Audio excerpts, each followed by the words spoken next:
নমস্কার। আশা করি আপনারা ভালো আছেন, ভালো থাকবেন। আপনাদের কোনো প্রশ্ন থাকলে আপনারা আমাকে করবেন, কিছু জানার থাকলে জেনে নিতে পারবেন। আমি কিন্তু সবার ফোন কিন্তু রিসিভ করি,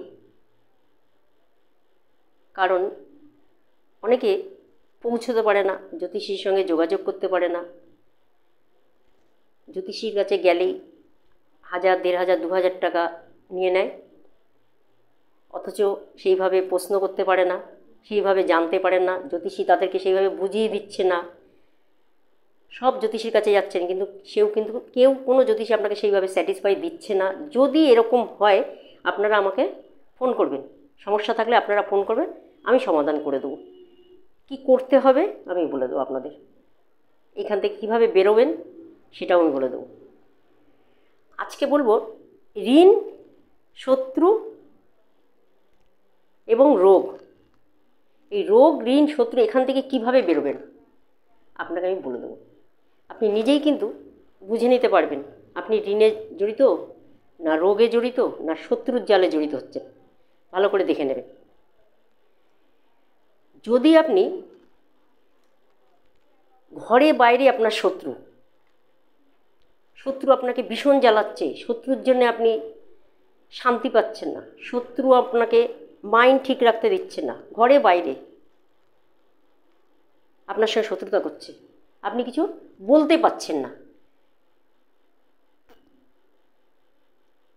তারা কি করবেন আমি বলে দিচ্ছি। আপনি যদি ঋণে জড়িয়ে যান, কি করবেন? ঋণ থেকে বেরোতে পারছেন না, একটা ঋণ শোধ করছেন, আর একটা ঋণ এসে যাচ্ছে, মনে করছেন আমি দেনা করব না, আবার দেনা হয়ে যাচ্ছেন, একটা দেনা শোধ করতে না করতে আরেকটা দেনায় পড়ে যাচ্ছেন। ঋণের থেকে কিভাবে বেরোবেন আমি বলবো। রোগের থেকে কি করে বেরোবেন? রোগ কিছুতেই সারছে না, ডাক্তার দেখাচ্ছি কিছুতেই সারছে না, রোগের পিছনে পয়সা চলে যাচ্ছে। এই রোগের থেকে বেরোতে গেলে আপনাদের 3টে জিনিস দেখতে হবে। রোগ, ঋণ, শত্রু, এই 3টেই কিন্তু আমরা একটা জায়গার থেকে বিচার করি, একটা জায়গার থেকে কিন্তু দেখে থাকি আমি কতটা ঋণে জড়িত হব, কতটা ঋণে জড়িয়ে যাব, কতটা শত্রুর শিকার হব, বদনামি হব,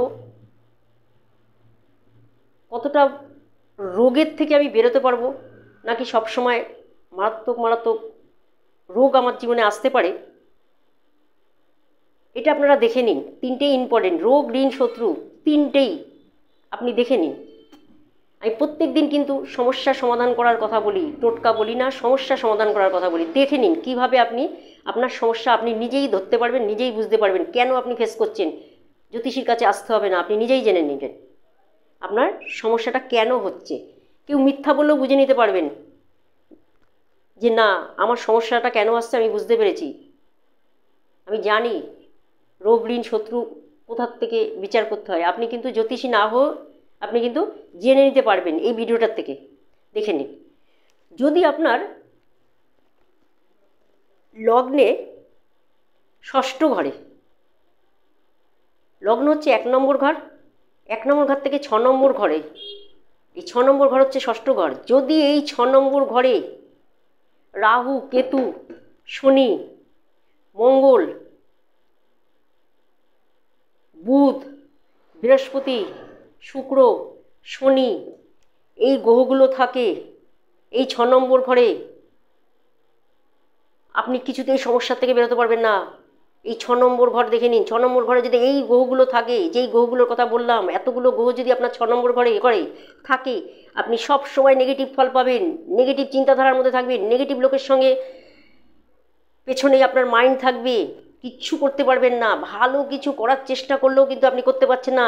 এই নেগেটিভ গ্রহ দেখুন, 6 নম্বর ঘর থেকে আপনার নেগেটিভ গ্রহ, রোগ, ঋণ, শত্রু দেখি। এই রোগ, ঋণ, শত্রু, এই যার রোগ, ঋণ, শত্রু নেই সে কিন্তু জীবনে সবচেয়ে বড় সুখী। আমরা তো মনে করি রোগ, ঋণ যার নেই সে সব থেকে বড় সুখী। যদি আপনার জন্মছকে 6 নম্বর ঘরে কোনো বাজে গ্রহ তাকে ডিস্টার্ব করে আপনাকে, তাহলে কিন্তু এই প্রত্যেকটা সমস্যায় আপনি পড়বেন, দেখে নিন ওখানে কোনো নেগেটিভ গ্রহ আছে নাকি। যদি থাকে আপনাকে সেই নেগেটিভ গ্রহ কী ফল দিচ্ছে বা দেবে আপনি জেনে নিন। আপনি জানতে না পারলে আপনি আমাকে ফোন করবেন, আমি বলে দেবো এই 6 নম্বর ঘরে আপনার ডিস্টার্ব আছে কি না। আপনি আমার ভিডিওগুলো দেখবেন, জানতে পারবেন, ভিডিও দেখে অনেক কিছু শিখতে পারবেন, সমাধান করতে পারবেন, এখান থেকে বেরোতে পারবেন, রিল্যাক্সে থাকতে পারবেন। আমার থেকে জেনে নিন কীভাবে আপনি রিল্যাক্সে থাকবেন। রোগ, ঋণ, শত্রু এই তিনটের থেকেই আপনি রিল্যাক্সে থাকতে পারবেন। সবাই ভালো থাকবেন, শান্তিতে থাকবেন, রিল্যাক্সে থাকবেন। আমরা তো এটা আশা করি, সকাল হলেই তো আমরা এটা আশা করি আমরা যেন সুস্থ থাকি, আমরা যেন ঋণে না জড়াই, আমরা যেন শত্রুর শিকার না হই। খুব ডেঞ্জারাস জিনিস রোগ, ঋণ, শত্রু। এই 6 নম্বর ঘরে দেখে নিন, যদি কোনো রোগ, ঋণ, শত্রুতে জড়িয়ে যান, 6 নম্বর ঘরে যদি নেগেটিভ কোনো গ্রহ থাকে আপনাকে নেগেটিভ ফল দেবে। দেখুন আছে কি না, যদি থাকে আপনি আমাকে ফোন করবেন, আমি সমাধান করে দেবো আপনাকে। ঠিক আছে, ভালো থাকবেন, নমস্কার।